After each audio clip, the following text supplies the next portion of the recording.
if you are there. Hi, Anne-Marie. Yeah, we're both here. Fabulous. I'm going to start Hi, recording. Thank you both. that's fine. Bear If you got with. the slide, oh great, wonderful. Right, so good morning, everyone, and thank you very much for being here today. Me and Charlie are going to share just some key elements in relation to homeless 16 and 17-year-olds that we believe everyone should know when working with young people. So they are classed as legally homeless when they have no accommodation and then cannot reasonably be expected to live at home due to various things like violence, abuse, and other risks, or are at risk of being homeless in the future, which is within 56 days as per the law and the local policy. Some key indicators that they may be homeless, we're looking at lack of accommodation, and that could be they don't have a fixed address or they're staying in multiple places, they are sofa surfing, and staying in unsuitable or unsafe places like cars or overcrowded housing. Um, there's going to be some change in their appearance or behavior. They may look unkempt or wearing the same clothing, lack of access to shower. They could be increasingly tired and hoarding food. They will show emotional and mental health signals like increased anxiety, depression. They will present as withdrawal, um, substance use, criminal activity or exploitation. They will have low self-esteem, shame or secrecy about home, and reluctance to speak with people. Looking at college and school indicators, they may be late or absent from school. There is no parental engagement, reluctance to go home, or they can mention having conflict with parents or their carers in the family home. They will also tell you directly that they've been asked to leave home. They will mention arguments, make disclosures of abuse at home, talk about unsafe conditions at home, and they will say that they don't have anywhere to stay, for example, tonight or in the near future. If you suspect that a 16 or 17-year-old is homeless, please engage with the young person and ask questions like, where are you staying at the moment? Is everything okay at home? Do you feel safe where you're living?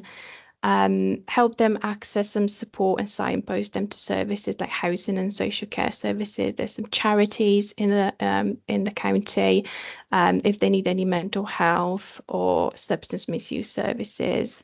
And please do make a referral to MASH. If you are a professional, please raise a safeguarding concern with us. Everyone has a duty to refer the young people who might be homeless or at risk of homeless to us or to housing. So all the referrals are made to MASH, which is Children's Services, and Housing Department. You've got some email address and phone numbers on the slide. And yeah, we in housing generally work together in making sure that we don't have any young people sleeping on the street. Charlie, is there anything that you want to add? Can you hear me okay? I don't want there to be an echo or anything. Lovely. So what I would say is that I think the key message really is that the responsibility for children always lies with the parents, and ultimately it would lie with the parent to make a safe decision for their child accommodation if it was identified that they had nowhere to stay that evening. And part of our inquiries within the MASH would always be to have those conversations with parents, ensure that there were open communication channels, and create some safety planning ultimately with people who've got that legal responsibility for that young person, so that we can really avoid any risk of any young person not having a safe place to stay. I think that's the key message. But I think as well for professionals working with young people, some things that are really helpful for us to try and understand as well is some of the circumstances around the homelessness. That can help inform some of our legal basis for our decision making when we look at the Children's Act. Is it Section 17 or Section 47 territory that we need to be considering? And part of that is through the inquiries that are made prior to it coming into MASH as well. So that's really quite helpful for us to know.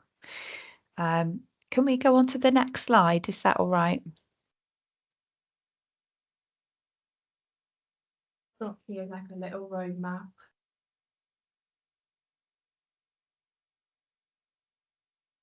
Iwana, we can't hear you.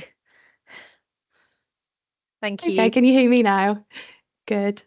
So in this, we've got a roadmap, and we've got the steps that are being made once a referral is sent to MASH. So when a 16 or 17-year-old approaches a professional, a referral is made to MASH or to housing team.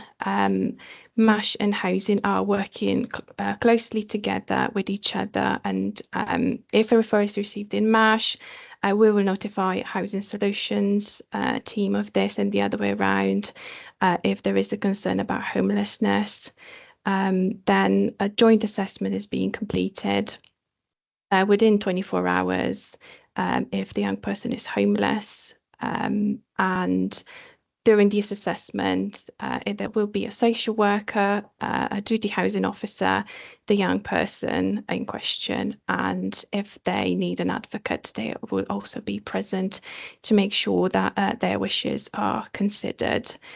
Then this is to make sure that the young person doesn't sleep on the streets, and we will also always make sure that there is a safe place for them to be, whether that's within the family or other locations like friends. It just depends of what the situation is, whether they've got grandparents or parents, step parents. We will make sure that they are in safe accommodation. Is there anything, Charlie, that you want to add to this? Yeah, so ultimately, what we always want to do is support the young person that they have safe accommodation, somewhere to live. And I'll talk about this in the next slide, but part of the assessment, so if there's an imminent risk of homelessness, it's how can we really work to support that? Is it that we need to be looking at accommodation options for this young person, or actually can we do some really good preventative work through either ECHO or early help services to really try and strengthen what's already within the family? So look at reducing that risk of breakdown. Can we do some work through our family group conferencing, through our ECHO service to really try and strengthen what's happening for the family and keep that child remaining within the home. Yeah, and I think, Iwana, you touched on a really key point as well in terms of the young person having an advocate, and throughout the course of the joint assessment process, the young person being explained all the options that are available to them, what the likely outcomes of this might be, and that their understanding of the information and can kind of weigh that information up as well and make an informed decision for themselves. Part of that decision being reached as well is around us understanding any risk that might be involved with their living arrangements and how safe they are for them to remain at home, for example, if there are issues like family violence or substance misuse, those sorts of things. All of that will be considered within that assessment.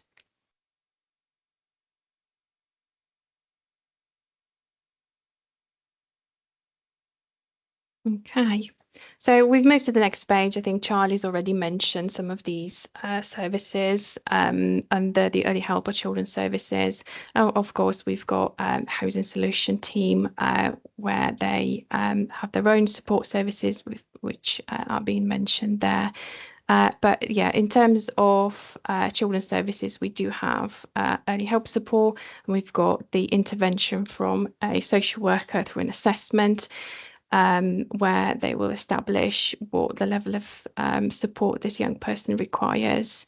So there's a variety of services, from family group conferences, targeted work, coordinated support through Team Around the Family, edge of care services, where we would try to keep the young person within the family, as that would be the best place for a young person to be. Emergency accommodation if needed, under different acts. So there could be a looked after child, or it could be under Section 17 child in need.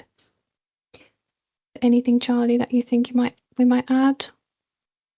No, I don't think so. I think within the MASH, obviously, we have a very short window to get the information that's required from the professionals that might already be working with young people, and then make a decision about, where we need to be going next in terms of assessing this young person's living situation ultimately, and through a child and family assessment. So I think at the point of contact with the MASH, as much information that you can yield from the young person and the family that you're working with, and the circumstances around why that young person is homeless, is helpful for us to kind of determine the next steps and where we need to be going, I think, with things.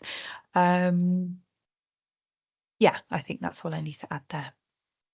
Yeah, and there is further training in more detail, which has been delivered by MASH and Housing jointly, and you can book on to that for a more in-depth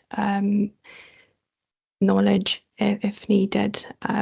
Yeah, thank you very much for today, and I hope this has given you something to think about and perhaps act on it. Any questions, please? Thanks, Kirsty. If I could ask you to stop recording, and then we'll come on to any questions.